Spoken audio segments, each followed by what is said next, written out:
आज का यह इम्पोर्टेंट वीडियो केवल उन्हीं स्टूडेंट्स के लिए है जो बोर्ड परीक्षा में अच्छा से अच्छा मार्क्स लाना चाहते हैं। आज का यह वीडियो हिंदी का है, तो जो भी स्टूडेंट्स हिंदी में ज़्यादा से ज़्यादा क्वेश्चन का आंसर सही करना चाहते हैं, उन सभी स्टूडेंट्स के लिए है ये वीडियो, केवल उन्हीं स्टूडेंट्स के लिए। हेलो स्टूडेंट्स, आज के इस वीडियो में हम क्लास 10th का हिंदी का एक वेरी इंपॉर्टेंट वीडियो लेकर के आए हैं, जिसमें कि हम 10th वेरी इंपॉर्टेंट क्वेश्चन को लिए हैं। वेरी इंपॉर्टेंट क्वेश्चन ना करके उसको क्या कहेंगे, केवल एग्जाम में आने वाले सवाल है, केवल और केवल एग्जाम में। क्योंकि ये जो क्वेश्चन है इसमें से बहुत सारा क्वेश्चन एग्जाम में देखा जाएगा। ये एग्जाम आप लोगों का होगा 18 फरवरी को, ठीक है, हिंदी का। चलिए इस वीडियो को शुरू करते हैं और आप लोगों का सारा क्वेश्चन का आंसर समझाते हैं। देखिए इसमें पहला क्वेश्चन क्या पूछा है, और पहला क्वेश्चन जो है इतना ज़्यादा इंपॉर्टेंट है कि आप देख सकते हैं जेक बोर्ड 2014, 2017 और 2019 में पूछा जा चुका है। चलिए अब देखते हैं क्या है क्वेश्चन और क्या है आंसर। क्वेश्चन है, जितेन नार्गे ने लेखिका को सिक्किम की भौगोलिक स्थिति एवं वहाँ के जनजीवन के बारे में जो महत्वपूर्ण जानकारियाँ दी उसे अपने शब्दों में लिखिए। देखिए इसमें क्वेश्चन बोला गया है कि जितेन नार्गे कोई व्यक्ति है, ठीक है। तो जितेन नार्गे ने लेखिका को, ठीक है, लेखिका को सिक्किम के भौगोलिक स्थिति के बारे में जानकारी दिया था, साथ साथ वहाँ के जनजीवन के बारे में जानकारी दिया था। तो उसको अपने शब्दों में लिखना है, ठीक है। कहानी पढ़ने के बाद ये पता चलेगा ये बात, लेकिन आज की इस वीडियो में हम सारा का सारा आंसर अच्छे तरीके से आप लोगों को समझाएंगे। चलिए आंसर क्या कहता है। जितेन नार्गे ने लेखिका को सिक्किम की प्रकृति, वहाँ की भौगोलिक स्थितियाँ एवं जनजीवन के बारे में कई महत्वपूर्ण जानकारियाँ दी। देखिए बोला जा रहा है कि जितेन नार्गे ने, ठीक है ना, लेखिका को बहुत सारा जानकारी दिया। सबसे पहले तो सिक्किम का प्रकृति के बारे में बताया, वहाँ का नेचर के बारे में बताया कि वहाँ पर किस तरह से तापमान रहता है, वर्षा किस तरह से होता है, और भी अनेक मौसम से संबंधित घटनाएं और भी बहुत सारा चीज़ जो वहाँ के लिए बहुत ही आकर्षक है। चलिए आगे क्या लिखा हुआ है। जितेन ने बताया कि पहाड़ी इलाका होने के कारण वहाँ रास्ते दुर्गम थे। देखिए जितेन नार्गे ने ये बताया लेखिका को कि सिक्किम में जो रास्ता है वो बहुत ही दुर्गम है, क्योंकि इलाका पूरा का पूरा पहाड़ी इलाका है, ठीक है। चलिए आगे क्या लिखा है। वहाँ के बच्चों की जिंदगी आरामदेह कतई नहीं थी। ऐसा ही कुछ लेखिका को सिक्किम में बौद्ध धर्म के बारे में भी देखने को मिला। देखिए लेखिका को सिक्किम की बहुत सारी चीज़ों के बारे में जानकारी दिया गया और बताया गया कि वहाँ के जो बच्चे हैं वो भी आरामदायक ज़िंदगी नहीं जीते हैं, वो भी अपना ज़िंदगी कई तरह के कष्टों से गुजारते हैं, ठीक है। कुछ इस प्रकार से इसका आंसर खत्म हुआ। चलिए हम लोग देखते हैं अगला इंपॉर्टेंट क्वेश्चन। अगला इंपॉर्टेंट क्वेश्चन देखिए यहाँ पे 2015 और 2019 में पूछा गया है। इस तरह से ये भी क्वेश्चन बहुत ज़्यादा इंपॉर्टेंट हो जाता है, ठीक है। चलिए क्वेश्चन क्या है। तब की शिक्षा प्रणाली और अब की शिक्षा प्रणाली में क्या अंतर है। देखिए ये क्वेश्चन आपका एक इम्पॉर्टेंट चैप्टर से लिया गया है और ये क्वेश्चन भी कई ज़्यादा इंपॉर्टेंट है। क्वेश्चन पूछा है तब की शिक्षा प्रणाली मतलब पुराना शिक्षा प्रणाली और अब यानी कि वर्तमान की शिक्षा प्रणाली में क्या अंतर है। चलिए इसका आंसर क्या कहता है। देखिए तब की शिक्षा प्रणाली और आज की शिक्षा प्रणाली यानी कि अब की शिक्षा प्रणाली में कई अंतर है। इनमें से कुछ अंतर प्रमुख हैं, ठीक है ना। देखिए पुराना और नया शिक्षा प्रणाली में क्या क्या अंतर है। चलिए एक नंबर में क्या रहा है, कह रहा है क नंबर में, पहले की शिक्षा प्रणाली में स्त्रियों को शिक्षा से वंचित किया जाता था, वहीं आज की शिक्षा प्रणाली में लड़के लड़कियों को समान रूप से शिक्षा दी जाती है। वो यूँ कह लें कि लड़कियों को ज़्यादा से ज़्यादा सम्मान के साथ शिक्षा दिया जा रहा है और कहीं ना कहीं लड़के इससे वंचित हो रहे हैं। लेकिन प्राचीन समय में क्या था कि प्राचीन समय में सिर्फ और सिर्फ लड़के को ही शिक्षा दिया जाता था, ज़्यादा से ज़्यादा लड़कियां इससे यानी कि स्त्रियां इससे वंचित हो जाती थी, शिक्षा उनको नहीं मिल पाता था। लेकिन आज ऐसा नहीं है। चलिए ख नंबर में क्या कह रहा है। पहले शिक्षा गुरुओं के आश्रमों और मंदिरों में दी जाती थी, वहीं आज शिक्षा के लिए कई विद्यालय है, ठीक है ना। देखिए पहले का जो शिक्षा था वो गुरुओं के घरों में दिया जाता था या आश्रमों में दिया जाता था, साथ ही साथ उनका मंदिरों में दिया जाता था, ठीक है ना। लेकिन आज के समय में विद्यालय में दिया जाता है शिक्षा, ठीक है। चलिए अगला क्वेश्चन देखते हैं हम लोग ग नंबर। ग नंबर में क्या है।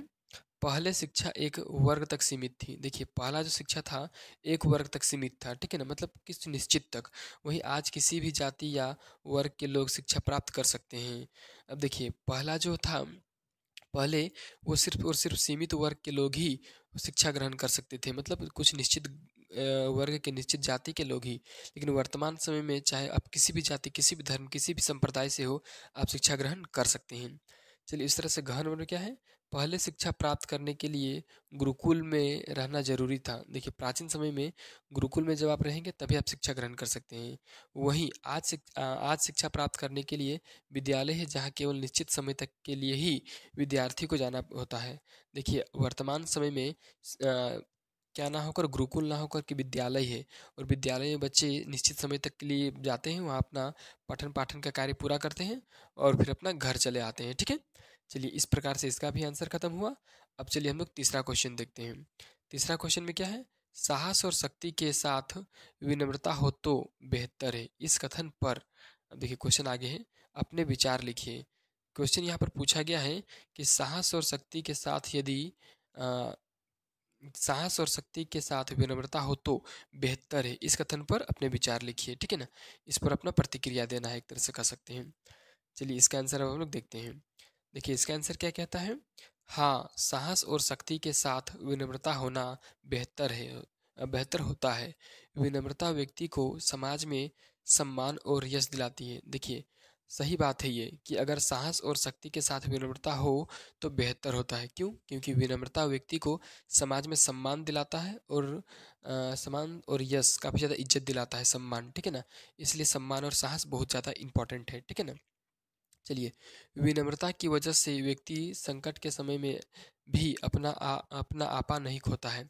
विनम्रता मतलब कह सकते हैं एक तरह से पैसेंस। ठीक है ना, एक तरह से हम कह सकते हैं धैर्य। अगर किसी व्यक्ति में धैर्य है तो वो व्यक्ति कहीं भी किसी भी संकट में हो वो अपना आपा नहीं खोता है, मतलब अपना आप से अपना कंट्रोल नहीं खोता। वह किसी भी बुरा स्थिति में अपने आप को सही जगह पहुंचाने के लिए और विभिन्न प्रकार के सही निर्णय लेने के लिए अपने आप को मजबूत बनाए रखता है। इसी में फिर क्या लिखा है, देखिए विनम्रता व्यक्ति की उदंडता और घमंडीपन को कम करती है। देखिए विनम्रता जो है व्यक्ति के उदंडता उदंडता मतलब एक तरह से कह सकते हैं बॉस बनना। ठीक है ना, एक तरह से तांडव मचाना। साथ साथ घमंडीपन यानी कि घमंड को दूर करती है। फिर है विनम्रता व्यक्ति में सदाचार और मधुरता भर देती है। देखिए विनम्रता होने से व्यक्ति में सदाचार की भावना उत्पन्न होता है, साथ साथ मधुरता का भावना उत्पन्न होता है। ठीक है, चलिए फिर क्या लिखा हुआ है, विनम्रता व्यक्ति को किसी भी स्थिति को सरलता से शांत करने में मदद करती है। देखिए विनम्रता क्या होता है, तो विनम्रता किसी भी व्यक्ति को किसी भी स्थिति को सरलता से शांत करने में सहायता करता है, मदद करता है। ठीक है, तो देखिए इस प्रकार से इसका भी क्वेश्चन आंसर हम लोग देखें अच्छी तरीके से। चलिए अब चौथा क्वेश्चन देखते हैं क्या कह रहा है। चौथा, पठित पाठ के आधार पर बाल गोविंद भगत के मधुर गायन की विशेषताएं लिखिए। देखिए जो पाठ हम लोग पढ़े हैं बाल गोविंद भगत वाला, उसी पाठ के आधार पर बाल गोविंद भगत के मधुर गायन के बारे में लिखना है। तो चलिए इसका आंसर में क्या लिखा है, उनके गायन में तल्लीनता और मस्ती होती थी। देखिए उनका जो गायन होता था उनमें तल्लीनता होता था। तल्लीनता का मतलब है काफ़ी ज़्यादा इंजॉय वाला मोमेंट, काफ़ी ज़्यादा खुशी वाला समय। ठीक है ना, साथ साथ मस्ती भी होता था। उनके गायन में अलौकिक मिठास होती थी। देखिए उनका जो गायन होता था किनका, तो आप खुद याद कीजिए किनका, यहाँ पर किनका पूछा है, तो बाल गोविंद भगत का। तो बाल गोविंद भगत का जो गायन होता था वो मिठास भरी होती थी। ठीक है ना, जिसमें अलौकिक मिठास होता था। उनके गानों में कबीर की ईश्वर भक्ति और जीव के बारे में ज्ञान भरी बातें होती थी। देखिए वे जब गाना गाते थे तो उसमें कबीर का जो ईश्वर भक्ति है वो साथ ही साथ जीवों के बारे में ज्ञान भर देती थी। ज्ञान भरी बातें होती थी, मतलब उन जीवों के बारे में वो जानकारी के साथ गाना जोड़ जोड़ कर गाते थे। ठीक है, चलिए अब आगे क्या लिखा हुआ देखिए, उनके गायन में सच्ची टेर होती थी। सच्ची टेर, टेग टेग देना था यहाँ पर। ठीक है ना, टेग होती, सच्ची टेग होती थी, मतलब सच्चे घटना से आधारित वो गाना गाते थे। फिर क्या है, उनके स्वर इतना मोहक, ऊंचा और आरोही होता था कि सुनने वाले मंत्र मुग्ध हो जाते थे। देखिए उनका जो आवाज़ था इतना ज़्यादा मोहक होता था, इतना ज़्यादा ऊंचा, इतना ज़्यादा आरोही, इतना ज़्यादा अच्छा होता था कि सुनने वाले मंत्र मुग्ध हो जाते थे। ठीक है, चलिए अब अगला क्वेश्चन में देखते हैं 5वां नंबर। देखिए 5वां नंबर में क्या क्वेश्चन पूछा गया है, तो नवाब साहब ने बहुत ही यत्न से खीरा काटा, नमक मिर्ची बुरका, अंततः सूंघकर ही खिड़की से बाहर फेंक दिया। उन्होंने ऐसा क्यों किया? 2019 का क्वेश्चन है ये वाला, ठीक है ना। और इम्पॉर्टेंट भी ये 2025 में आने का बहुत ज़्यादा चांसेस बन रहा है इस क्वेश्चन का। क्वेश्चन में ये पूछा गया है कि नवाब साहब जो थे खीरा काटने वाला कहानी में, ठीक है ना, उसमें खीरा काट के नमक मिर्चा डाल करके वो खिड़की से बाहर फेंक दिए थे केवल और केवल सूंघ करके, ठीक है। तो उन्होंने ऐसा क्यों किया होगा, ठीक है। चलिए इसका आंसर हम देखते हैं यहाँ पर। चलिए ये रहा इसका आंसर। देखिए आंसर में क्या कहता है, वे खाने का दिखावा करने के लिए खीरे के प्रत्येक टुकड़े को सूंघ सूंघ कर खिड़की के बाहर फेंकते गए। देखिए वो सिर्फ और सिर्फ खाने का दिखावा करना चाहते थे। ये वो स्पष्ट ये वो प्रतिबिंबित करना चाहते थे कि हम खाएंगे नहीं, सिर्फ और सिर्फ एक तरह से रईसी करेंगे, ठीक है ना, शाही जीवन का परिचय देना चाहते थे। वे यह सब लेखक को नीचा दिखाने और अपनी अमीरी का झूठा प्रदर्शन के लिए कर रहे थे। देखिए यहाँ पर साफ साफ लिखा गया है, वे चाहते थे कि वे चाहते नहीं थे, मतलब वे ऐसा कुछ इमेजिन करते थे, ऐसा कुछ सोचते थे कि अगर ऐसा करेंगे तो हमको लोग अमीर समझेगा और यहाँ जो लेखक बैठा हुआ है उसको नीचा दिखाया जा सकता है, उनको गरीब समझेगा, ठीक है। फिर क्या लिखा, वो खीरे को अपदार्थ और तुच्छ समझते हैं। तुच्छ मतलब गंदा चीज़, ठीक है ना, और अपदार्थ मतलब कि खीरा कुछ है ही चीज़ नहीं, खाने का चीज़ ही नहीं, सुगंध एक तरह से, ठीक है ना। इस प्रकार नवाबों का वास्तविकता से बेखबर होना दर्शाया गया है, ठीक है। मतलब इस प्रकार से ये दर्शाया गया है कि जो नवाबी लोग हैं वो वास्तविकता में नहीं जीते हैं, ठीक है, वो कहीं ना कहीं दिखावा में जीवन गुजारते हैं। फिर देखिए आगे क्या लिखा हुआ उसको देखिए, उनका ऐसा करना क्या है, दंग मिथ्या आम्बडर प्रदर्शन प्रीतिया एवं उनके व्यवहारिक खोखलापन की ओर संकेत करता है। देखिए इससे क्या प्रतीत होता है, तो वे जो जीवन है वो कहीं ना कहीं खोखलापन का जीवन का संकेत है। मतलब उनके जीवन में कुछ हो या ना हो वो बस अपना दिखावा करते ही रहेंगे, ठीक है। तो इस प्रकार से हम 5 क्वेश्चन कर लिए हैं। अगर आप अभी तक भी इस यूट्यूब चैनल को सब्सक्राइब नहीं किए हैं तो सबसे पहले तो आप चैनल को जल्दी से सब्सक्राइब कर लीजिए और दोस्तों के साथ इस वीडियो को शेयर कर दीजिए। चलिए अगला क्वेश्चन देखते हैं हम 6 नंबर, ठीक है। 6 नंबर में क्या पूछा है, फादर की उपस्थिति देवदार की छाया जैसी क्यों लगती थी, ठीक है ना। देखिए क्वेश्चन पूछा गया है कि फादर की जो उपस्थिति है वो देवदार का छाया जैसा क्यों लगता था। देखिए देवदार एक ऐसा पेड़ होता है जिसके नीचे चाहे कोई भी व्यक्ति हो आराम से धूप से वर्षा से विभिन्न प्रकार से बच सकता है, ठीक है ना। तो फादर की उपस्थिति देवदार के वृक्ष की छाया जैसा क्यों लगता है, ठीक है, यही क्वेश्चन पूछा है। और क्वेश्चन तो इंपॉर्टेंट है, 17 और 19 में आया है जग बोर्ड में और इस बार 2025 में भी आएगा ही आएगा।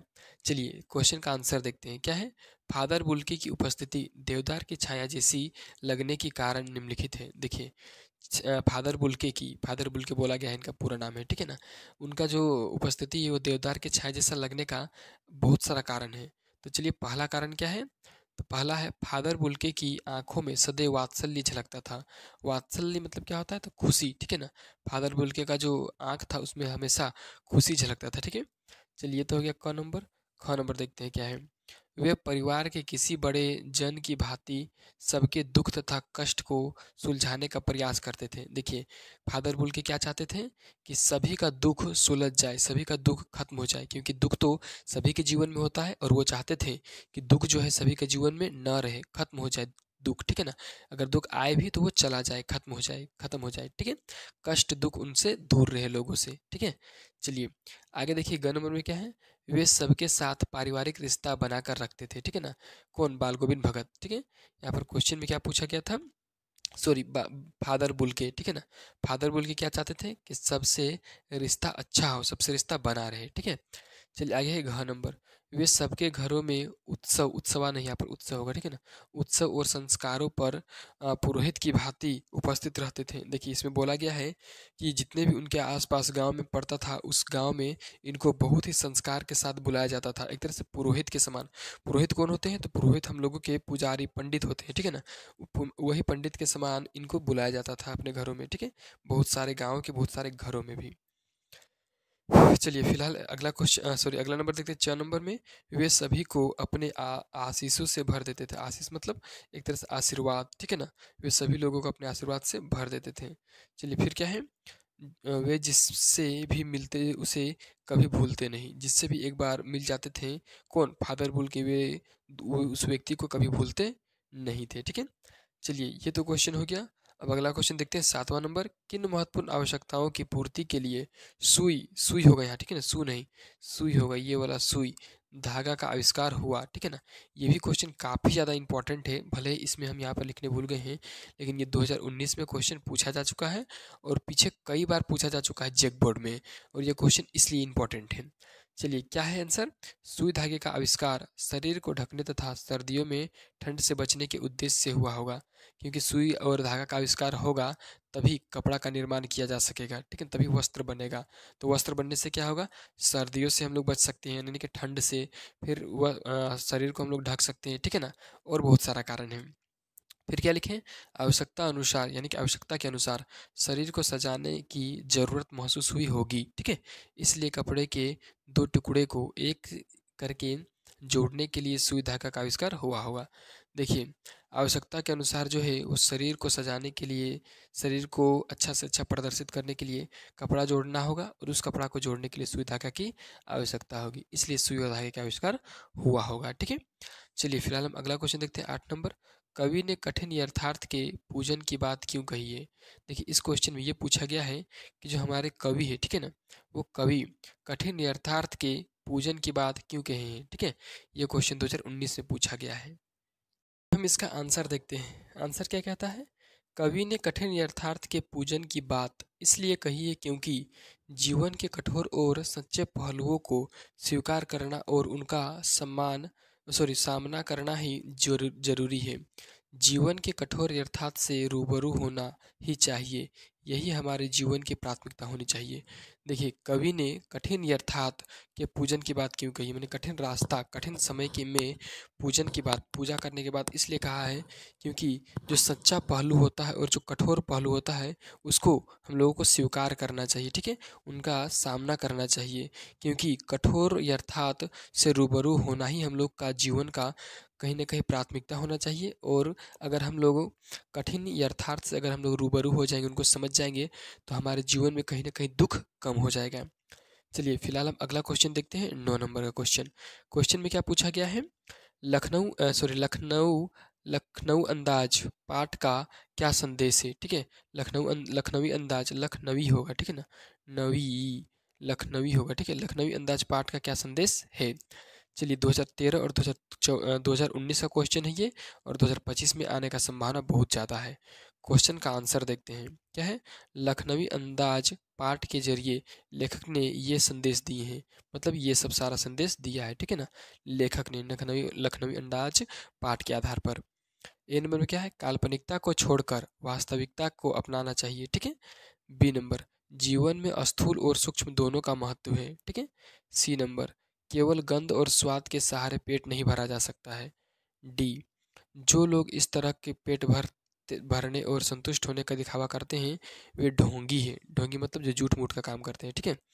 फिर आगे क्या दिया हुआ है, ई नंबर में, कहानी के लिए कोई न कोई घटना, पात्र और विचार अवश्य होना चाहिए, ठीक है ना, जबकि इसमें कोई वैसा चीज़ दिखा नहीं रहा था। इस तरह से 9 नंबर का क्वेश्चन कंप्लीट हुआ।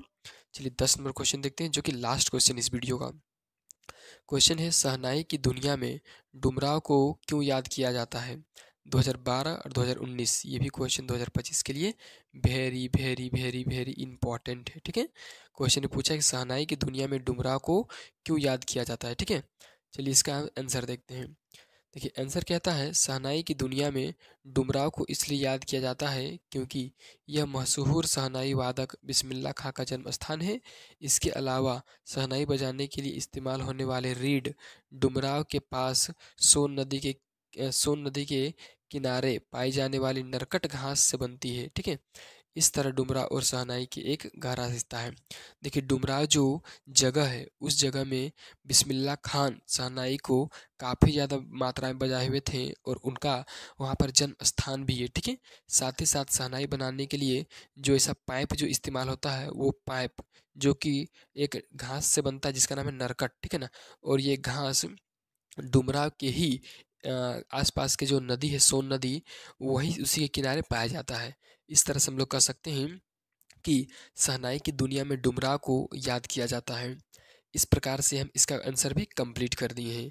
देखिए इस प्रकार से हम 1 से लेकर 10 तक का क्वेश्चन आंसर आप लोगों को अच्छे से समझाए हैं।